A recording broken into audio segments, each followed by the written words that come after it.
Hi, I'm Rocket with Wreckless Blenders. Welcome to another Musings from Rocket Cellar. In today's session, I have some news. It's not great news. We're not going to be getting any 2021 Sangiovese. The folks at Gibson Ranch, Bob and Tiffany, who we've worked with for over 2 decades, fantastic people, a wonderful facility, great fruit. It's just beautiful and wonderful to spend time with them. They've let us know that the yield this year was the lowest it had been in the history of the winery, of the vineyards, and that we weren't going to be able to get any. It's very disappointing. It's also very understandable. Our hearts go out to Bob and Tiffany. We hope for rain this year so that things return to a more normal situation next year. In the meantime, what does that mean for the Sangiovese at Wreckless Blenders? Well, we're not getting 2021 Sangiovese, but we won't feel that impact until 2023. Now, why is that?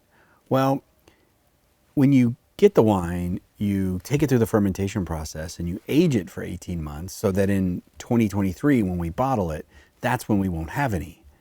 Let me show you. So let me write it down here. Well, right here, this is not a great way to convey the situation. I think I need a professional. I think we need to go visit Whiteboard Rocket, who will walk us through what's happening. Whiteboard Rocket, take it away. Thanks, Winery Rocket. Okay, when Winery Rocket says we're not getting 2021 Sangiovese, but it really won't show up until 2023 that we don't have any, it's a little confusing. So let's talk about that process. All right, here we are today. We're in harvest. This is 2021, this is September. So in between starting in August and ending October, we go through this harvest process. And I've written out what happens here, but let me show it to you visually. So the grapes get picked. They get put into this picking bin. This picking bin holds about half a ton, 1,000 pounds of grapes, big white things. And we bring those down from the vineyards to the winery. We then shovel the grapes into this destemmer crusher. And what a destemmer crusher does is it's got these spikes and it spins around, and the spikes somehow know to take the stems and shoot them out one end and take the skins and the juice and put them into the fermentation vat. Now, the fermentation vat is simply a picking bin, but we have to rename it. 14 to 20 days of fermentation. This is where the sugars convert to alcohol. So all the sugars get eaten up and go into that process of making alcohol. And then we suck the juice out of the fermentation vat because there's a whole bunch of juice in there. And during this process, what will happen is the skins will rise up to the top of the fermentation vat. And JT will come out once a day, maybe twice a day, with this big potato masher looking thing and squish the skins and push the skins back down into the juice. That's called punching the cap. So that whole process will happen during that 14 days just to make sure we get more sustained juice to skin contact. The more you get of that, the more flavors get extracted in the wine. And the longer you go, the better the tannin structure shows up. And it's smoother tannins and it's more natural tannins occur. So at that point, what happens is there's a bunch of juice in these fermentation vats. And so we've got a really cool looking device that we stick into here, and we're able to suck the juice directly into barrels. And then what's left is all the skins. So all the skins get put into this press. So we shovel into this press and we fill up the press. And then we got this screw at the top, and it basically squishes the skins together and extracts all the juice from the skins as much as you can. And then what's left is this cake. And this cake is pretty cool looking. It has all of just the skins and the seeds left, and it's all together. And you can take that and you can use it for compost. And if you do use it for compost, your entire neighborhood smells like a winery. And some people will take that and use a distilling process with the grape skins and create a grappa. Now, I'm not a huge grappa fan. However, we have had our skins turned into grappa by a neighbor, and that was really interesting. I mean, it was still grappa. Okay, let's not mince words. Grappa is grappa, but it had a subtlety to it that I had never had in a grappa before. And if you're at one of the Concord wine days and you're interested in this and you've watched this, just ask, say, hey, I heard you have a grappa. Maybe there'll be some to taste. Anyway, as all that juice comes out, it gets pumped into barrel. Now, once it's in barrel, it's in the secondary fermentation. And all secondary fermentation means is a second vessel that fermentation is happening. And that will happen from the end of harvest through till the beginning of the next harvest, around that time frame. So for about a year, it's in the warm room, or the room that's not temperature controlled. And it's going through and it's bubbling and it's going through its process, and we're racking it on a regular basis. So we're taking it off of the lees, or the stuff that settles to the bottom of the barrel, and we're taking the clean juice and we're moving it into a second vessel. And then we're taking all the lees and the stuff at the bottom of the barrel, and we're putting it into a smaller container and letting it settle out. And there's usually more wine that we can pump out of there that's clean. And we do that until we end up with just sludge, and then that gets discarded. That helps us, gets as much wine. One of the deals here is we want to get as much good juice out of these wines as we can. And we need to have toppers as well. So the barrel fills up and then it starts to evaporate and the levels of the wine drop down. We've got to keep it as close to the top as possible. So we use this as toppers to keep the wine barrels filled up. That's happening through this process. Then we get to a place where the wines are settled, and we move them from the warm room to the cold room. The cold room is temperature controlled, and you're looking for stability at that point. Now, here's the thing. It's also a matter of practicality.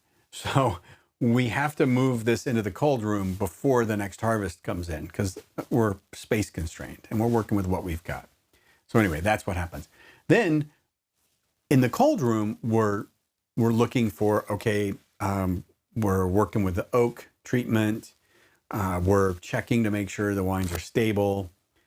And at some point, we're tasting the wines throughout this entire process. So we're looking for anything that's we need to make adjustments for, et cetera.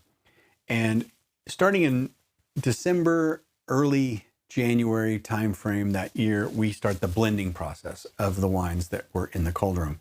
And that gives us, we take 4-5 weekends, 5 weekdays to do the blending process to get to the point where we're happy with that. And at that point, then I get the labels made and we go from there. So that's the end-to-end process, and why the 2021 lack of Sangiovese will show up in 2023 when we go to bottle and we don't have any Sangiovese. Now we'll feel the lack of Sangiovese throughout the year, because that was our first rosé was made out of Sangiovese. And so what are we going to do for a rosé this year remains to be seen. We have some ideas, and I'm sure Winery Rocket will give you more details on those as they unfold. So what about white wines? Now, the white wines go faster, right? Usually we harvest one year, and then the next bottling, right? We're bottling the white wines and the rosés as well. So the rosé will, after a day or two, maybe 3 days in fermentation, we'll suck the juice out into a barrel, and that becomes the rosé. With the white wines, we go through the natural process. With our Fiano, we're leaving the Fiano on the skins a little bit longer to get some more flavor extraction. That's why it's a little bit more savory. The grapes and the flavor of the wine are nicely married when it comes to a Fiano. And it's such a unique flavor profile that we want to highlight that. So then what will happen is by the time we get to bottling that next year, they're ready to be bottled. And so we can release the 2021 Fiano in early 2022 or the first half of 2022. And it's ready to go. It's ready to drink. And that's the beautiful thing about white wines and rosés. They're ready really quickly. With that, I'm going to hand you back to Winery Rocket. Thanks for that explanation, Whiteboard Rocket. That was really cool. Much easier to understand than my little piece of paper here. So we're really disappointed that the 2021 Sangiovese is not there. What are we going to do instead? Well, the idea here is we've upped our order of Cab Franc. So we went from half a ton to a full ton of Cab Franc. We're hopefully going to be harvesting that very soon. And I'm really looking forward to the Cab Franc because it's something that I'm a huge fan of Cab Franc. As you've heard on this channel, I've talked about that several times. And we're thinking about doing something special with the Cab Franc. We haven't made a final decision, so I'm being a little coy about that. And I'll keep you posted if we do make a decision one way or another about some special things with the Cab Franc. In the meantime, we have the 2019 Sangiovese, which is starting to come together, and it is a fantastic, it's just beautiful. And then we have the 2018, we're getting to near the final bottles of that available. We also have some 2017. Now, it was really interesting. I think I've talked about this before. The 2017 Sangiovese, it took a while to get to where it is right now. So that's a pretty obvious statement, of course, but the maturity of the 2017 really hit stride in the last 3 months or so. It is something, it's just wonderful. Check it out. Now, you've got an opportunity right now. Pick up a 2017, a 2018, and a 2019 Sangiovese, and you can have a vertical tasting.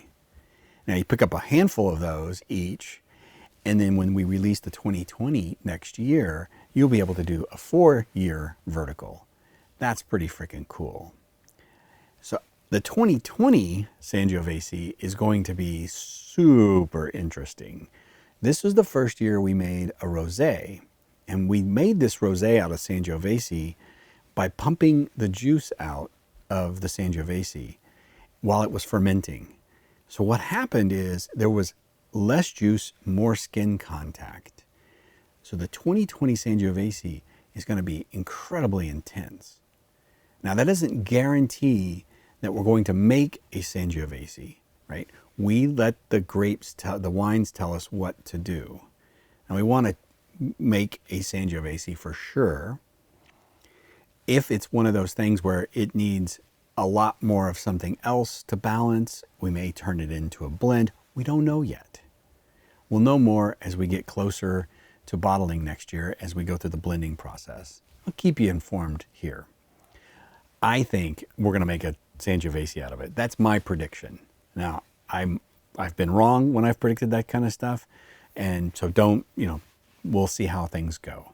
But that 2020 Sangiovese, last time I tasted it, it was dark. It was way different than the subtle Sangiovese that we've had in the past. It's got darker colors, it's got more intense flavors. So it's going to be a great comparison, especially if you get all 4 years, 2017 to 2020. I think that'd be pretty freaking cool. Well, that's it for this musing.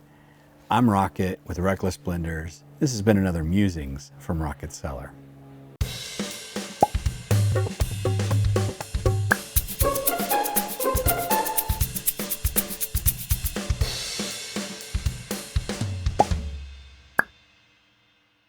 It was really interesting because we got this note, semi-panicked, from Bob saying, not panicked, it was a little bit of I've been working, he's got a huge facility now. He's managing Schramsberg, I think, all of the grapes for Schramsberg, and huge supplier for Minor, and a bunch of places. So big facility, forklifts, the whole 9 yards.